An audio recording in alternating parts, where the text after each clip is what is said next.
여러분 지금 인사하셨는데 이 인사 시간은 충분하게 가져야 돼요. 그죠? 이렇게 형식적으로 하지 말고 좀 왔다리 갔다리 하면서 충분하게 하셔야 돼요. 그죠? 서로 이렇게 멀리 있는 분들도 눈을 좀 맞추시길 바랍니다. 자, 사랑합니다. 주 안에서 사랑합니다. 형식적으로 하지 말고 주 안에서 사랑합니다. 아까 장로님이 왜 이게 어려운 찬송을 선곡을 했느냐, 그 제 잘못입니다. 제가 죄인입니다. 오늘 설교와 맞추다 보니까 거룩이 들어가고 신자 되기 원하고 예수 닮기 원한다라고 하는 찬송이 필요해서 했는데 이거 많이 부릅니다. 사실은 사실은 많이 부릅니다. 자, 먼저 우리 귀한 헌금 주님께 올려드립니다. 기도합니다. 하나님, 정말 귀한 연보 드립니다. 사랑하는 주님의 백성들이 땀을 흘려 여러 가지 어려운 상황 속에서 구별해서 드린 이 헌금 하나님 험량하시고 주라, 그리하면 후이 되어 누르고 흔들어 가슴에 넘치게 안겨주시는 그 약속을 사랑하는 자녀들에게 허락해 주옵소서. 늘 필요한 것들 채워주시고 늘 소외되고 병들고 어렵고 힘든 자들 편에 서서 흘려 보내줄 줄 아는 그 자리에 세워주신 것을 감사드립니다. 늘 하나님 거 잘 구별해서 정말 드려서 하나님 영광 돌릴 뿐만 아니라 이 땅 또 천국에서 받는 귀한 상급 하나님께서 풍성히 채워 주옵소서. 감사하고 예수님의 거룩하신 이름으로 축복하며 기도드리옵나이다. 아멘.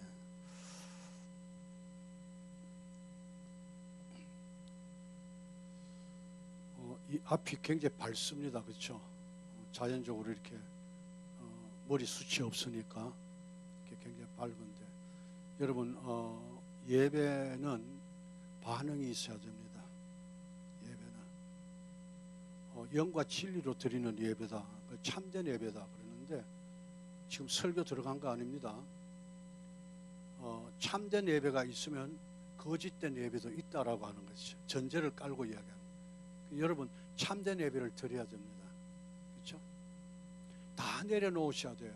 오직 예수 그리스도만 조명되어져야 됩니다. 그분만 사모하셔야 됩니다. 가능하면 애들도 돌아와서 떠들어도 괜찮습니다. 울어도 괜찮습니다. 그게 은혜요 축복입니다. 그렇죠? 예배는 여러분들이 그 거룩한 사모함을 가지고 이 자리에 나오셔야 돼요. 여러분 청와대 가면은 그 포스가 보통이 아니잖아. 대통령 만나러 가는데 그게 보통이 아닌데 우리는 만왕의 왕이시오 만물의 주 되신 전지전능하신 그 하나님을 만나러 온 자리입니다. 오늘 이 자리는 천상의 예배와 지상의 예배가 뒤섞이고 엉킴으로 인해서 하나님의 그 임재를 경험하는 시간입니다. 할렐루야. 하나님의 임재를 경험하시길 바랍니다. 반응이 떡도름하네요. 여러분 반응이 있어야 돼요. 그렇죠? 예배에 대한 반응이 있어야 돼요. 하나님 만나러 왔으면 만난 자답게, 그렇죠? 눈이 그냥 빛이 나야 돼. 오늘 하나님께서 어떻게 나를 인도하실까? 어떤 말씀을 통해서 나를 세워주실까? 이런 어떤 눈이 반짝반짝하는 이런 어떤 기대감을 가지고 반응을 해야 되는데 예배를 처삼촌 벌초하듯이 하면 안 됩니다. 아시겠어요? 하나님의 임재를 내가 경험해야 돼요. 아시겠어요? 내가 경험하고 오늘 이 자리를 나가야 됩니다. 그래도 될까 말까 한데 그냥 1시간 예배 드리고 끝나는 것으로 여러분 마치면 안 됩니다. 아셨죠? 예, 기도합니다. 하나님, 우리 모두 하나님이 귀한 말씀 앞에 서 있습니다.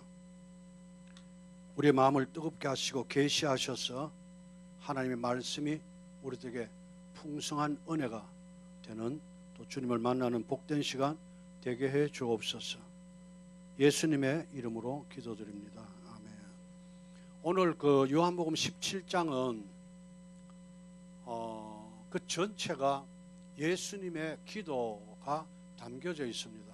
17장 전체가 예수님이 기도하신 내용이 담겨져 있는데, 이 본장처럼 아주 공개적으로 또 기도 내용이 아주 자세하게 기록되어 있는 것은 거의 없습니다.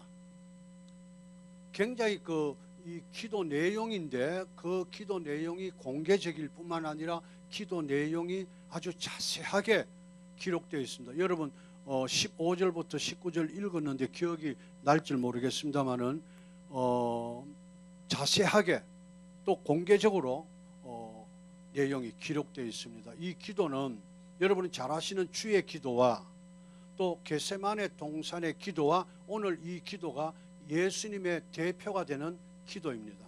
그렇죠? 굉장히 대표되는 기도다. 그렇죠? 이 기도는 이 세상 마지막 날 밤 예수님이 제자들과 함께 더불어 기도한 내용이 오늘 담겨져 있거든요. 근데 굉장히 중요합니다. 그리고 지상 사역 마감하는 그 시점이고, 또 뿐만 아니라 십자가를 지는 고난을 목전에 둔 그 시점에서 이 말씀을 기도를 하셨다라고 하는 것이 굉장히 중요합니다. 기도는 17장 전체로 세 단락으로 나누어져 있습니다. 1절에서부터 5절까지는 예수님 본인을 위해서 기도하셨어요. 그 다음에 두 번째는 남겨놓고 가는 제자들을 위해서 기도하고, 그 다음에 세 번째 20장에서 26절에는 이 제자들을 통해서 구원받은 자들을 향해서 기도하는 내용이 담겨져 있습니다. 오늘 우리가 중점적으로 우리가 살펴봐야 될 부분은 두 번째입니다. 예수님이 제자들을 위해서 한 기도, 6절에서 19절에 나오는데 전체적으로 할 수 없고, 오늘 본문 15절에서 19절에 있는 말씀을 가지고 함께 은혜를 나누려고 합니다. 굉장히 중요하다 그랬죠, 그렇죠? 예수님이 이제 곧 이제 내일이면 십자가에 못 박혀 돌아가시고, 생각해 보세요. 12 제자를 위해서 기도를 해주고 이렇게 있는데 금방 도망갈 거고 뻔히 보이잖아, 그죠? 도망갈 거고, 또 한 놈은 배반하여 팔 거고, 또 한 놈은 수제자라고 지가 스스로 이야기를 하는데 세 번 부인하고 저주하는, 이게 뻔히 알고 계시는데 얼마나 답답하겠어요. 이 본문 보면은 아버지라고 하는 단어가 40번 나옵니다. 17장에. 그만큼 간절하고 예절했다라고 하는 거죠. 상황이 어떤 상황인지 여러분 기억하셔야 됩니다. 이 제자들 뿐만 아니라 오늘 우리 살아가는 우리들에게 주시는 말씀입니다. 우리들에게 기도하시는 기도 내용이기도 합니다. 그렇죠? 그래서 본인을 위해서는 그렇게 기도했습니다. 내가 십자가를 잘 감당해서 아버지가 영화롭게 되기를 원하고 아버지께서 나를 영화롭게 해 주옵소서, 그렇게 간절하게 부탁합니다. 내가 이 죽음을 잘 감당해서 아버지께서 영광 받아 주옵소서, 그리고 이 행위를 통해서 영화롭게 해 주옵소서라고 하는 내용이 1절에서부터 5절까지 나옵니다. 그 다음에 6절에서 19절에는 남겨놓고 가는 이 제자들 죄악에 물들지 않게 하시고 자기 맡겨진 본분을 잘 감당할 수 있도록 아버지 저들을 한 사람 한 사람을 보존해 주옵소서라고 하는 기도죠. 마지막은 전도받고 예수 믿는 자들을 위해서 기도를 하는 거죠. 이게 얼마나 마음에 뭡니까, 이제 죽음을 목전에 두고 지상 사역 얼마나 많은 그 일들이 지나가서, 그렇죠? 머리로 스치고 지나가는 아버지, 아버지, 아버지, 절마다 아버지, 아버지, 아버지. 그리고 17장에는 아버지가 나오고 아들이 나옵니다. 아들이 나오고 그 다음에 그들, 그 제자들을 이야기하는 거죠. 그래서 그 아들이 이렇게 합니다. 아버지께서 내게 주신 모든 일을 내가 다 이루어서 아버지를 영화롭게 했습니다. 내 것은 아버지의 것이고 아버지의 것은 내 것인데 내게 준 자, 하나님의 것, 세상에 속하지 아니한 자를 세상에 보냅니다 라고 하는 기도가 오늘 본문에 있습니다. 다시 이야기합니다. 아버지의 것, 여러분들은 아버지의 것입니다. 할렐루야.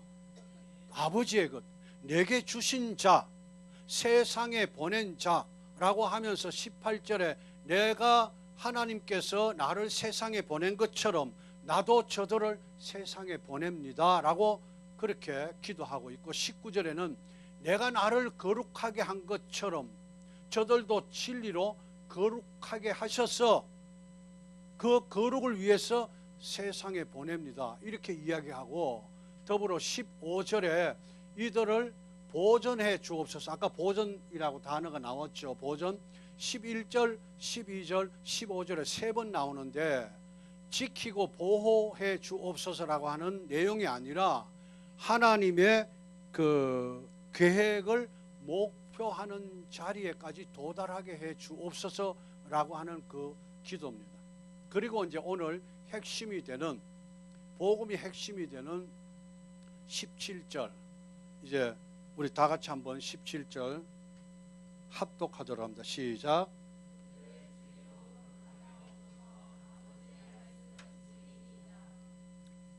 아멘. 여기 진리라고 하는 단어가 눈에 띄죠. 그리고 거룩이라고 하는 단어가 띕니다. 아버지의 말씀은 진리입니다. 그렇죠? 진리. 그 다음에 거룩. 그래서 진리, 말씀은 뒤로 두 번째로 알아보기로 하고 첫 번째 거룩입니다. 그래서 장로님 거룩 찬양을 불렀어. 이 단어가 핵심이기 때문에 거룩 불렀습니다. 여러분, 거룩이라고 하는 것은 성경에 거룩한 자라고 할 때 많이 표현됩니다. 그리고 성도라고 할 때, 성도는 뭡니까? 거룩한 무리. 어떤 그 수준의 선을 충족시킨 것이 아니라 하나님에 의해서 하나님께로 따로 구별된 사람을 거룩한 자다, 성도다, 그렇게 이야기합니다. 다시요. 어떤 수준의 선을 내가 성취해서 거룩한 것이 아니라 하나님에 의해서 하나님께로 따로 뭐라고? 구별된 사람이 거룩한 자요, 성도다, 그렇게 성경은 이야기하고 있습니다. 거룩한 자다라고 했을 때 언제나 성경은 소속적으로, 신분적으로 하나님께 속했다라고 했을 때 거룩이다, 그렇게 하는 거죠. 하나님이 거룩하신 분이다라고 하는 것은 어떤 수준의 선을 성취한 것이 아니라 비교할 수 없는, 어느 누구와도 비교할 수 없는 하나이신 하나님, 구별된 분이기 때문에 거룩하다라고 이야기합니다. 우리 주님 앞에 거룩이다라고 했을 때 다른 사람이 지지 아니한 십자가를 지셨기 때문에 거룩하다라고 그렇게 표현합니다. 아셨죠? 아멘 좀 크게 합시다. 돈 받는 거 아니니까. 우리 포커스 교회 아멘 할렐루야 여기 다 담겨져 있습니다. 그렇지. 자, 여러분, 거룩한 자는 언제나 신분적 소속으로 하나님께 뭐라고 속해 되어 있는데, 오늘 이 거룩은 그 너머입니다. 내 신분과 소속이 하나님께 속해 있다라고 하는 거기에 초점을 맞춘 것이 아니라, 오늘 거룩은 그 너머 수준의 완성된 차원에서 거룩을 의미합니다. 아셨죠? 그렇죠? 자, 이 문제를 더욱더 우리가 접근하려면 구원에 관해서, 구원도 같은 의미이기 때문에 구원이라고 하는 단어를 가지고 생각해 봅니다. 구원은 여러분들이 구원의 확신, 구원의 감격, 이것은 출발입니다. 아셨죠? 내가 예수 믿고 구원 받았어. 그렇지? 구원 받고 구원의 확신, 구원의 감격, 이것으로 끝나는 것이 아니라 이것이 시작이 되어서 구원의 완성의 자리로까지 가야만 된다라고 하는 거죠. 우리는 늘 어떻게 합니까? 제가 이렇게 지나가는데 극장의 미션 그 영화가 이렇게 포스터가 있는데 그 극장 앞에 기도라고 하는 거 이게 표 받는 사람인데 우리 이 장로님처럼 키가 크신 분이 딱 서가지고 있어요. 공짜 못 들어가게 이렇게 표 받는 분이 있는데 너 이기루네. 야 기루야 너 와서 영화 봐. 그 공짜로 들어가니까 얼마나 좋아 그죠? 그래서 영화를 봐야 되는데 밖에 나가서 채민 씨 나 영화관에 공짜로 돌아왔어. 성정숙 씨 나 극장에 돌아왔어. 영화를 봐야 됩니다. 아셨죠? 내가 구원의 감격이 있고 확신이 있으면은 구원의 완성을 위해서 영화를 봐야 된다라고 하는 거죠. 이해가 됩니까? 여러분 이 구원의 확신 감격은 시작이요 출발입니다. 거기에 멈춰 있으면은 아무것도 되지 않습니다. 이제부터 시작과 출발을 해야 됩니다. 2018년도 이제 내일이면 쫑이에요. 끝납니다. 다시 오지 않습니다. 여러분 결단하셔야 돼요. 출발하셔야 돼요. 아셨죠? 시작하셔야 된다고요. 거룩한 자리로 가야 된다고요. 완성의 자리로 가야 됩니다. 여러분 구원은 뭡니까?